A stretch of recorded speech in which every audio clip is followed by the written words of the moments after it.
Canada security intelligence service సిఎస్ఐఎస్ వాళ్లే ఒప్పుకున్నారు. ఎప్పటి నుంచో భారతదేశం చెప్పేదే కెనడాలో యాంటీ ఇండియన్ ఎలిమెంట్స్ జరుగుతూ ఉన్నాయి.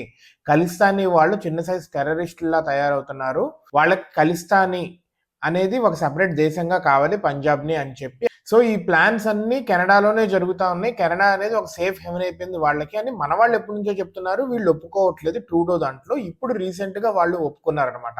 రీసెంట్ గా ట్రూడో ఉన్నాడు. ట్రూడో వీళ్ళందరికీ ఊతం ఇచ్చాడు. ఎందుకంటే వాళ్ళ ఓట్ బ్యాంక్ పాలిటిక్స్ కోసము. ఇప్పుడు ట్రూడో దిగిపోయి మార్క్ కార్నే వచ్చారు. నాకు తెలిసి రీసెంట్ గా G7 సమ్మిట్ కి మోడీ వెళ్ళారు కదా, అక్కడ వీళ్ళిద్దరూ మాట్లాడుకుంటూ కెనడాకి మళ్ళా భారతదేశానికి మంచి రిలేషన్షిప్స్ రావాలి అన్నట్టుగా మాట్లాడుకున్నారు.